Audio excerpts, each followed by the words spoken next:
Imagine two of the greatest athletes of the modern era. One of them was handed a putter before he could walk. His father built a life around the project of his son's greatness, and by the time the boy was a toddler, he was already on television demonstrating a golf swing. By his 20s, he was rewriting the record books. His story became the template for a certain kind of ambition. Start impossibly early, specialize completely, accumulate hours, dominate. The other one was a kid who played everything. Skiing, wrestling, swimming, skateboarding, basketball, handball, badminton, soccer. His mother was a tennis coach and refused to coach him. He drifted toward tennis slowly, and when he finally committed, he was years behind peers who had been drilling since childhood. He became, by most reckonings, the greatest tennis player who ever lived. We know both stories, but we only tell one of them as a lesson. Tiger Woods is a parable. Roger Federer is a footnote, a charming anomaly, an exception that we file away and then ignore. David Epstein's argument in Range is that we have the parable and the footnote backwards. The early, narrow, hyper-focused path is real, and it works beautifully in a specific and narrow set of domains. But it is not the general case. Across science, invention, art, business, forecasting, and even most sports, the pattern that keeps showing up in the research is messier and slower and much more encouraging.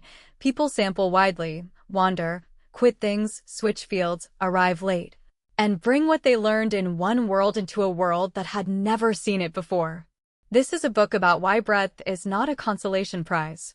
It is about why, in a world that increasingly rewards narrow expertise, the people who can range across domains may turn out to hold an underrated and increasingly valuable kind of advantage. And it is, quietly, a book about permission. Permission to be a beginner again. Permission to have wasted years that were not wasted at all. David Epstein is a science journalist, and the way he got there matters, because his own career is an argument for his thesis. He holds master's degrees from Columbia in environmental science and in journalism, an unusual pairing that meant he could read a study and also explain it. He started out as a crime reporter at the New York Daily News. He was the first reporter hired at Inside Higher Ed. He became a senior writer at Sports Illustrated, where in 2009 he was part of the team that broke the story of Alex Rodriguez's steroid use. He later went to ProPublica as a science and investigative reporter. He hosted a podcast for Slate called How To. One of his investigative pieces was later selected by Columbia's journalism school as among the 100 most notable alumni stories of its first century. His first book, The Sports Gene, came out in 2013 and became a New York Times bestseller. That book was about the interplay of genetics and training in athletic performance, and it put him into a public argument with the deliberate practice literature and with the popularized version of it that most people know as the 10,000-hour rule. Range grew directly out of that argument. Having spent a book asking what actually produces elite athletic performance, he widened the question, what actually produces elite performance in anything? Range was published by Riverhead Books on the 20th of May, 2019, at 352 pages. The American subtitle is Why Generalists Triumph in a Specialized World. The British edition softened it slightly to How Generalists Triumph in a Specialized World. It reached #1 on the New York Times bestseller list. The paperback arrived in April of 2021 with a new afterword, and there is now a version adapted for young readers, which is a telling detail in itself, since so much of the book is about what we do to children in the name of giving them a head start. The reception was warm and broad. It was reviewed favorably in the New York Times, on NPR, in the Wall Street Journal. Perhaps the most interesting endorsement came from Malcolm Gladwell, who is the person most responsible for putting the 10,000-hour idea into global circulation, and who nonetheless praised a book substantially devoted to bounding that idea. Epstein has since published a third book, Inside the Box, How Constraints Make Us Better, in May of 2026, which also became a bestseller. Structurally, Range runs an introduction, 12 chapters, and a conclusion. The arc moves from dismantling the Head Start myth to building a framework for when practice works and when it misleads, through learning and analogical thinking, into career fit and the case for changing course, and then out into the world of outsiders. Cross-domain invention, and the ways large organizations lose the ability to doubt themselves. It ends somewhere unexpected, with a defense of staying an amateur. The book opens by taking apart something almost nobody questions, the idea that earlier is better. The Woods and Federer contrast is the entry point, and it is chosen carefully because it isolates the variable. Both are extraordinary. Both trained enormously. The difference is the shape of the path, immediate narrowing versus a long period of sampling. Then Epstein reaches for a case that goes further, because it was designed as an experiment. In Hungary, a man named Laszlo Polgar set out to prove that genius could be manufactured through early, intensive, deliberate training. He chose chess as the domain, and he raised his 3 daughters inside that project from the beginning. It worked, in the sense that the Polgar sisters became formidable chess players, one of them arguably the strongest female player in history. That result has been used ever since as the proof that early specialization is the royal road to excellence. Epstein's response is not to deny the result. It is to ask what kind of domain chess is and whether the lesson generalizes. Chess is a closed system. The board does not change shape. The rules do not shift halfway through your career. Feedback is immediate and unambiguous, because you either lose the piece or you don't. Patterns recur so reliably that a strong player is, in large part, someone with a vast internal library of recognized positions. Under those conditions, hours of structured practice compound almost linearly into skill. Of course, early specialization wins. The trouble is that we took a finding that is robust in chess-like domains and generalized it to a world that mostly is not chess. There is a counterexample in the book that I find far more beautiful than the Polgar experiment and much less famous. In 18th century Venice, the orphanages ran music programs, and the young women of one of them, the Figli del Caro, became one of the most celebrated ensembles in Europe. Audiences traveled to hear them. Composers wrote for them. And these were not children being drilled 12 hours a day on a single instrument from infancy. They had limited practice time because they had other duties. Many of them played several instruments, rotating rather than concentrating. They were, by the standards of modern conservatory culture, doing everything wrong. They were also spectacular. What that example does is break the causal chain we assume. We assume the excellence came from the narrowness. Here is excellence that came from breadth, from variety, from a kind of musical omnivorousness that the modern Head Start model would have coached out of them. The intellectual spine of the book is a distinction Epstein borrows from the psychologist Robin Hogarth, and it is the single idea most worth carrying away. Some learning environments are kind. In a kind environment, the rules are clear and stable, the patterns repeat, and feedback is fast, accurate, and unambiguous. Chess is kind. Golf is kind. Firefighting in a familiar building type is reasonably kind. In these environments, experience is genuinely educational. Every repetition teaches you something true. Intuition, built over thousands of hours, becomes trustworthy, sometimes almost magical.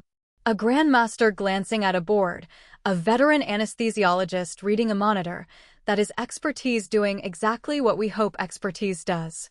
Other learning environments are wicked.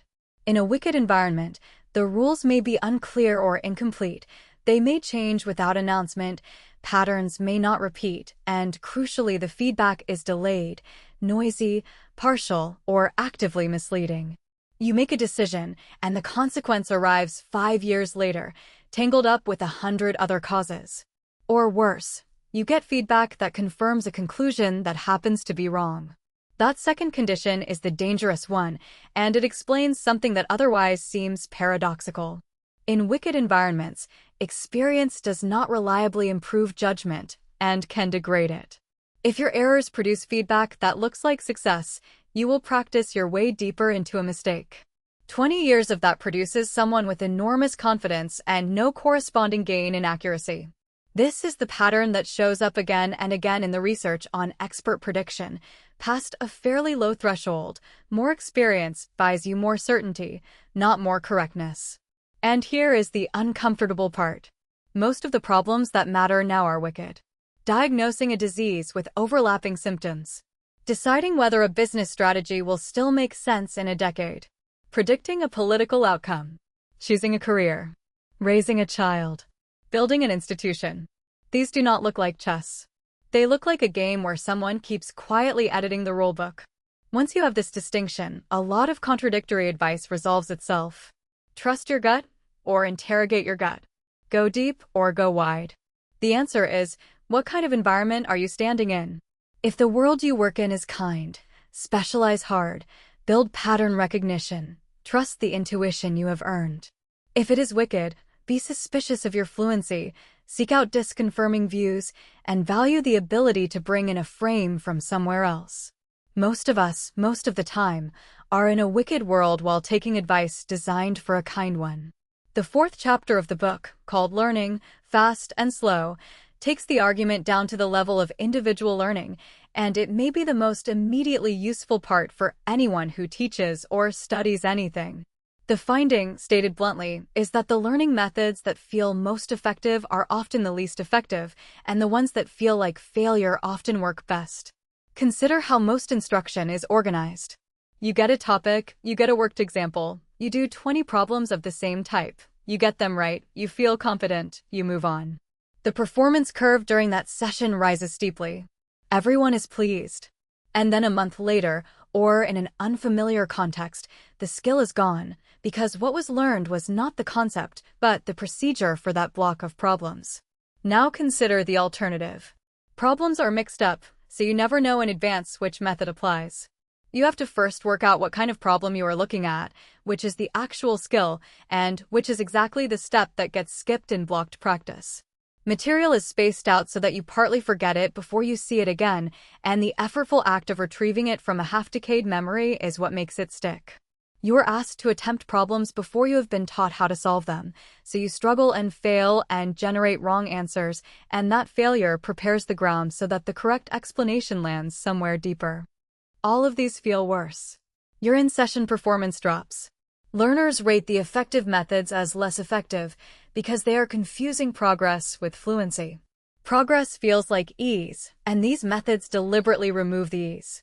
Epstein's framing is that hints and clean scaffolding are a kind of loan taken against future understanding. The teacher who breaks everything into perfectly digestible steps, who never lets a student sit in confusion, is optimizing for the visible short run and quietly taxing the invisible long run.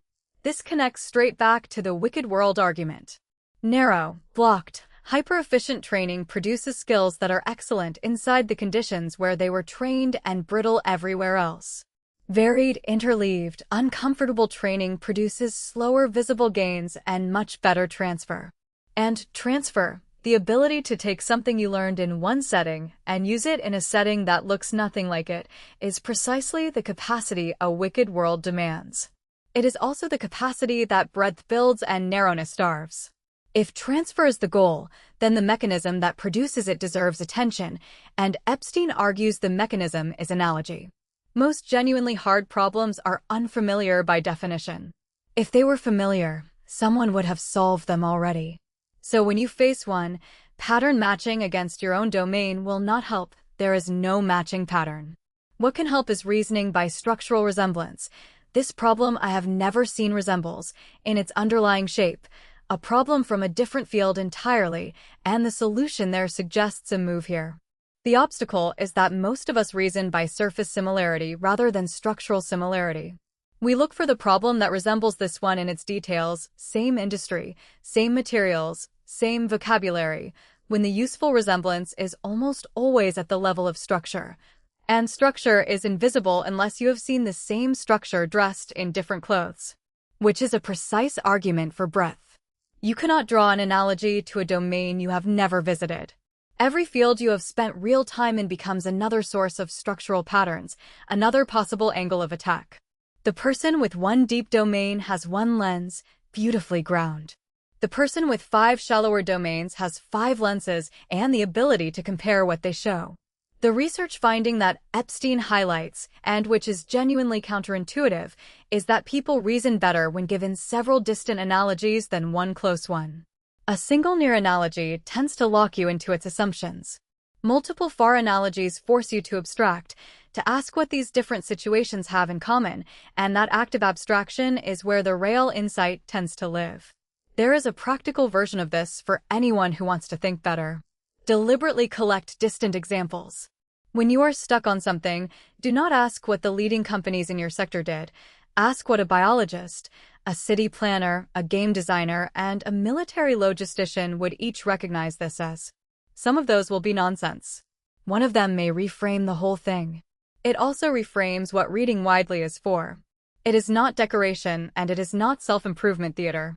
It is the deliberate accumulation of structural patterns for future use, none of which you can predict the use of at the moment you acquire them. That unpredictability is why breadth always looks inefficient in the present and often looks inevitable in hindsight. The middle of the book turns to careers, and this is where it stops being an interesting argument about expertise and starts being personal for most readers. The concept Epstein builds on is match quality, the degree of fit between a person and the work they do. Match quality is not a fixed property of a person. It is a relationship, and it depends on information about both sides, what the work is actually like, and what you are actually like, and the crucial fact about both kinds of information is that you cannot get much of it in advance. You cannot know what you are good at, or what sustains your attention through the boring parts, or what kind of problem makes you feel alive, by introspecting at 19. You learn it by doing things and noticing what happened. Which means the search for good match quality is necessarily empirical, and necessarily involves trying things that turn out to be wrong. That reframes quitting. Under the persistence narrative, the one where grit is the master virtue and switching is failure of character, walking away is a defeat, and years spent in the wrong field are wasted years. Under the match quality frame, walking away is the correct response to newly acquired information, and those years were the cost of acquiring it. The person who switched at 32 did not lose a decade. They bought data about themselves that no amount of planning could have produced, and they are now making a much better informed bet than the person who committed at 18 and never tested the commitment. Epstein is careful here, and the care matters. He is not arguing that persistence is worthless or that everyone should keep switching indefinitely. Sampling has to end. At some point you commit and go deep, and the deep work is what actually produces anything. The argument is about sequence and timing. Sampling first, then specializing, beats specializing first, and the sampling period is not a delay before the real work, but an investment that raises the ceiling on the real work. There is a data point in the book that captures this at scale. An analysis of roughly 500,000 LinkedIn members found that one of the strongest predictors of who rose to executive level was the number of different job functions a person had worked across within an industry. Not tenure. Not narrow depth in a single function. Breadth of function inside a field, the person who had done operations and sales and product rather than 15 straight years in one lane. And then the late bloomers, who are in the book to make the argument concrete. Vincent van Gogh, who did not begin painting seriously until he was 33, after cycling through art dealing and teaching and preaching, failing at each in turn. Frances Hesselbein, whose formal professional career effectively began in her 50s, and who went on to lead the Girl Scouts of the USA. Duke Ellington, who dabbled in music as a child, drifted to basketball and drawing, and came back only when ragtime caught him. J.K. Rowling and Haruki Murakami, both of whom arrived at writing through detours that fed the work rather than delaying it. The point of these is not that everyone will bloom late. It is that the standard narrative has no room for them at all, and yet they keep appearing at the very top of every field we care about. The later chapters push outward from individuals to how problems actually get solved, and the recurring finding is that outsiders solve a startling number of them. The mechanism is not mysterious. A field develops shared assumptions, shared methods, and shared blind spots. Insiders are trained into all three simultaneously, and the blind spots are invisible precisely because everyone competent shares them. The outsider is worse at almost everything inside the field, and better at exactly one thing, not knowing what is supposed to be impossible.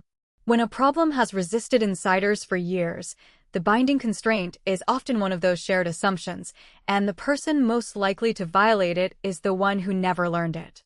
The case study Epstein builds this around is my favorite in the book. Gunpei Yokoi was an engineer at Nintendo, hired when it was still a playing card company, with a background that made him unimpressive by the standards of the electronics industry. He was not a cutting-edge specialist. He was a tinkerer, an inveterate hobbyist, someone with a broad and slightly scattered technical curiosity. Out of that came a design philosophy that translates roughly as lateral thinking with withered technology. Withered technology means mature, cheap, thoroughly understood, unglamorous components, the stuff that specialists have moved past. Lateral thinking means finding an application for it that nobody in the technology's home domain would ever have imagined. You do not compete on being at the frontier. You take what is old and reliable and absurdly cheap, and you combine it in a way that is new. The most famous product of that philosophy is the Game Boy. By the specifications that the industry competed on, it was bad. The screen was monochrome when rivals had color. The processor was ancient. And it ran for many hours on ordinary batteries, cost little, survived being dropped, and sold in enormous quantities while technically superior competitors died. Yokoi had understood that the customer was buying a portable game experience, not a specification sheet, and that the constraints of the withered components were what made that experience possible. What made him able to see that was not depth. It was breadth, enough range across technologies, and enough of an amateur's eye to evaluate the product as a person rather than as an engineer. His advantage came from the tinkerer's habit of asking what something could be used for, rather than the specialist's habit of asking how it could be improved. The last movement of the argument concerns judgment, and it is where the book turns from optimistic to cautionary. Philip Tetlock ran a long study of expert political and geopolitical forecasting, and the headline result was humbling. Credentialed experts predicted future events at rates that were, on average, close to unimpressive, and sometimes worse than simple statistical baselines. But the more interesting finding was in the variation. Some forecasters were meaningfully better, and what distinguished them was not credentials, field, or ideology. It was cognitive style, which Tetlock labeled with an old distinction between the hedgehog and the fox. The hedgehog knows one big thing. The hedgehog has a governing theory, an ideology, a framework, a master variable, and interprets every event through it. Hedgehogs are wonderful communicators. They are certain, they are consistent, they give the confident soundbite, and they are the ones invited back on television. They were also, in Tetlock's data, the worst forecasters, and their accuracy tended to fall as their fame rose, because the media rewards exactly the confident overreach that predicts badly. The fox knows many small things. The fox borrows from multiple frameworks, holds them loosely, notices when one is failing, aggregates across perspectives, and speaks in a hedged, unsatisfying, probabilistic way. Foxes are worse on television and better at being right. That is the individual-level version of the whole book's thesis. In a wicked environment, the many-lenses generalist beats the one-lens specialist, and the specialist's confidence is a symptom of the problem rather than evidence of competence. Epstein then extends this to organizations, and the extension is where it stings. Institutions can be hedgehogs too. A group develops a dominant frame, a quantitative model, a set of procedures, a professional culture that says what counts as a real argument. That culture then systematically discounts the person who says something feels wrong but cannot express it in the sanctioned form. Over time, the organization becomes extremely good at processing the kinds of information it was built to process and structurally deaf to everything else. And because that deafness is invisible from the inside, and because most of the time nothing bad happens, the organization reads its own survival as vindication. The defense he suggests is not to abolish specialization, which would be absurd. It is to build in range deliberately, to keep people around who came from somewhere else, to preserve channels for the unquantified objection, to treat the discomfort of a dissenting frame as information rather than noise. Organizations, like people, need a way to be told something their own methods cannot generate. Let me draw the threads together into the things I would actually want to remember from this book. First, always ask what kind of environment you are in before you decide how to learn or whom to trust. In kind environments, with clear rules and fast, honest feedback, specialize early, practice hard, and trust earned intuition. In wicked environments, with shifting rules and delayed or misleading feedback, treat confident expertise with polite suspicion, including your own. Most of modern life is wicked.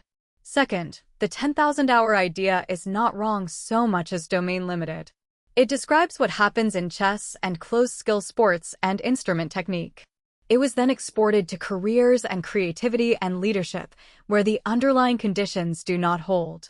The error was never in the original research, it was in the generalization. Third, learning that feels efficient is often teaching you less than learning that feels hard. Mix problems instead of blocking them. Space repetition out until you have half forgotten. Attempt before you are taught. Accept that your session-by-session performance will look worse and your retention and transfer will be better. Fluency is not understanding. Fourth, breadth is the raw material of analogy, and analogy is how unfamiliar problems get solved. Every domain you have genuinely spent time in becomes another structural pattern you can reach for. Multiple distant analogies beat one near one. This is why the wide reading and the abandoned side interests are not waste. Fifth, match quality is discovered, not planned. You cannot know in advance what work will fit you, because the information required lives on the other side of doing it. Which means switching is not failure, it is the correct response to information you could not have had earlier. Sample, then commit. Grit applied to a bad match is not a virtue. Sixth, breadth of function predicts advancement more than we admit. The 500,000-member LinkedIn analysis found that the range of job functions a person had worked across within an industry was among the better predictors of reaching an executive role. Moving sideways is often moving up, slowly, invisibly, and then all at once.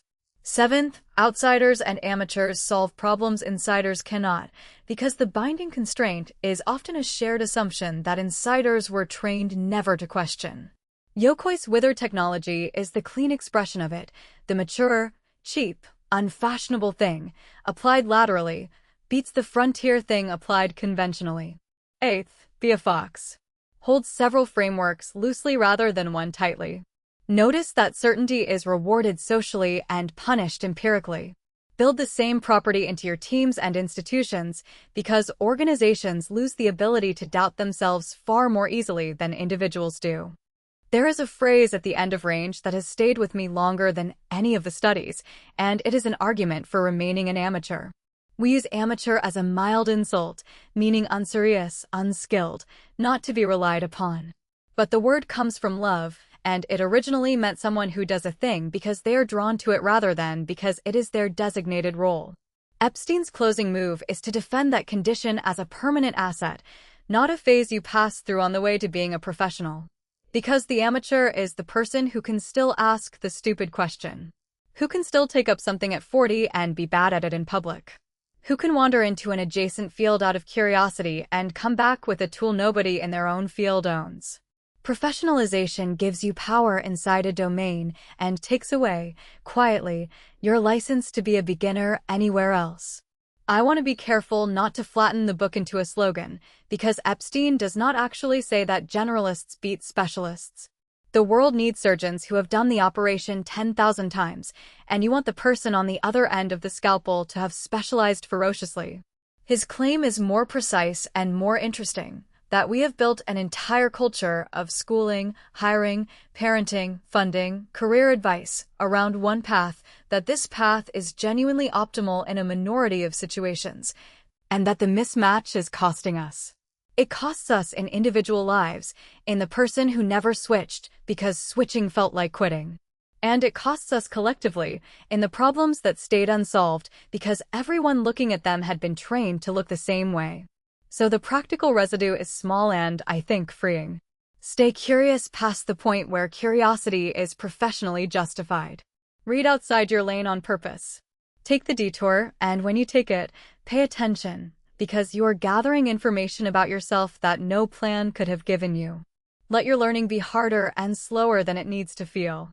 And when the years look scattered and you cannot draw a straight line through them, remember that the line is drawn backwards at the end, and that the most interesting people almost never had one.